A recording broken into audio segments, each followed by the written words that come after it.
Besides me, This is a video of going through Columbus, Ohio. He reached up and tapped his temple to show where that world resided. I have my way, and when I am behind the wheel of this car, I can find my way onto the secret roads that lead to Christmas Land. Sorry about that. I It's have known just others who audio could use book. totems of their own to turn reality inside out, to reshape it like the soft clay it is.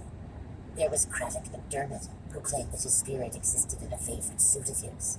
There is the walking backwards man, who has an awful watch that runs in reverse. You do not want to meet the walking backwards man in a dark alley, child, or anywhere else.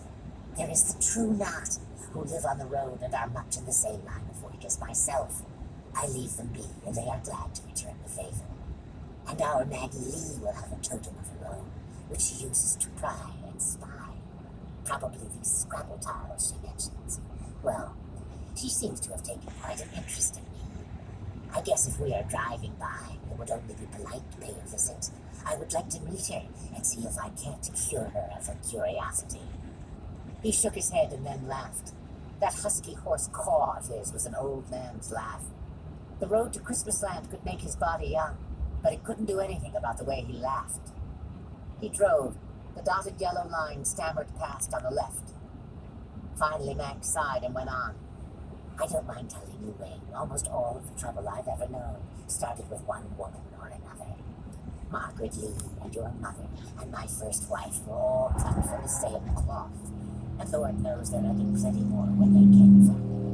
Do you know what? All the happiest times of my life were times when I was free of the feminine influence, when I didn't have to make accommodations. Men spend most of their lives being cast from woman to woman and being pressed into service for them. You cannot imagine the life I have saved you from. Men cannot stop thinking about women. They get thinking about a lady, and it is like a hungry man thinking about a rare steak. When you are hungry and you smell a steak on the grill, you get distracted by that tight feeling in your throat, and you quit thinking. Women are aware of this. They take advantage of it. They set terms, same as your mother says terms before you come to dinner. If you don't clean your room and change your shirt and wash your hands, you aren't allowed to sit at the dinner table. Most men figure they are worth something if they can meet the terms a woman sets for them. It provides them with their whole sense of value. But when you take a woman out of the picture, men can get a little quiet inside. When there's no one to bargain with except for yourself and other men, you can figure yourself out. That always feels good. Why didn't you divorce your first wife? Wayne asked. If you didn't like her. No one did back then. It never even crossed my mind. It crossed my mind to leave. I even did leave a time or two, but I came back. Why? I got hungry for steak. Wayne asked, how long ago was it when you were first married? Are you asking how old I am? Yes. Max smiled. I will tell you this. On our first date, Cassie and I went to see a silent movie. It was that long ago. What movie? It was a horror picture from Germany, although the title cards were in English. During the scary parts, Cassie would hide her face against me.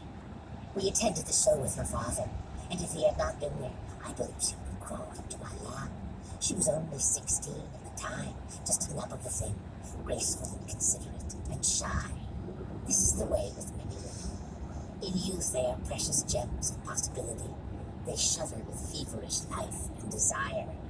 When they turn spiteful, it is like a chick molting, shedding the fuzz of youth for darker feathers. Women often give up their early tenderness as a child gives up his baby teeth. Wayne nodded and thoughtfully tugged one of his upper teeth out of his mouth. He poked his tongue at the hole where it had been, the blood oozing in a warm trickle. He could feel the new tooth beginning to protrude where the old one had been, although it felt less like a tooth, more like a small fishing hook. He put the lost tooth in the pocket of his shorts with the others. He had lost 5 teeth in the 36 hours he had been in the ring. He wasn't worried about it. He could feel rows and rows of small new teeth coming in. Later, my wife accused me of being a vampire, just like you, Meg said. She said I was like the fiend in that first movie we saw together, the German picture.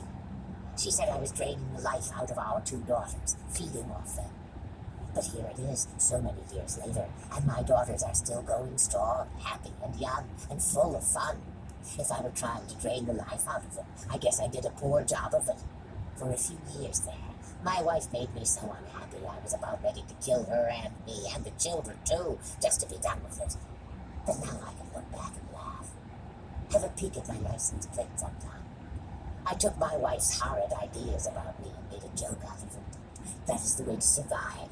You have to learn to laugh, Wayne. You have to keep finding ways to have fun. Do you think you can remember that? I think so, Wayne said. This is all right, Manx told him. Two guys driving together at night. This is just fine.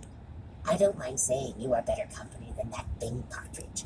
At least you do not feel the need to make a foolish song out of everything. In a shrill, piping voice, Max sang, I love you, I love me, I love playing with my winky wee. He shook his head. I have had a number of long trips with Bing, and each was longer than the last. You cannot imagine what a relief it is to be with someone who is not always singing foolish songs or asking foolish questions. Can we get something to eat soon? Wayne asked. Max slapped the wheel and laughed. I guess I spoke too quickly, because if that is not a foolish question, it is close to it, young Master Wayne. You were promised some sweet potato fries, and by God, I mean for you to have them. I have brought over 100 children to Christmas Land in the last century, and I have not starved one to death yet.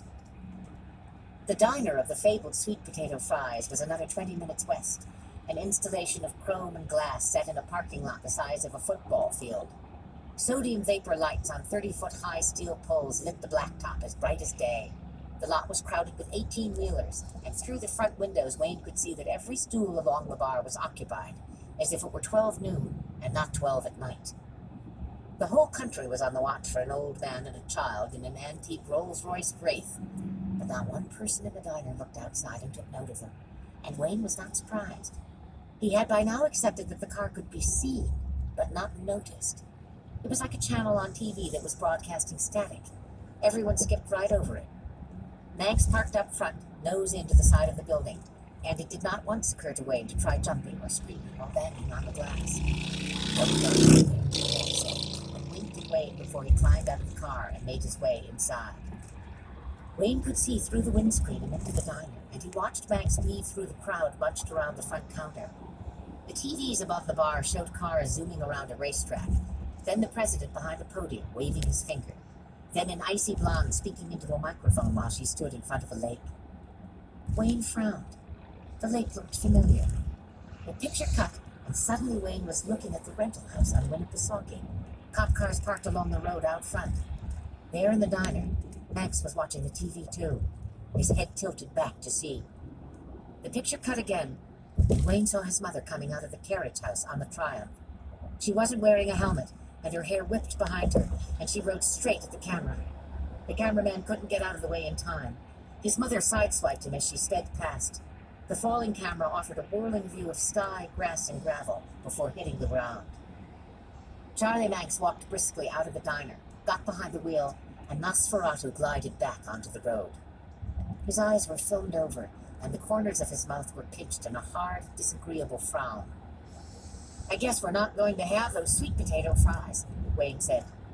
But if Charlie Manx heard him, he gave no sign. The House of Sleep. She did not feel hurt. She was not in pain.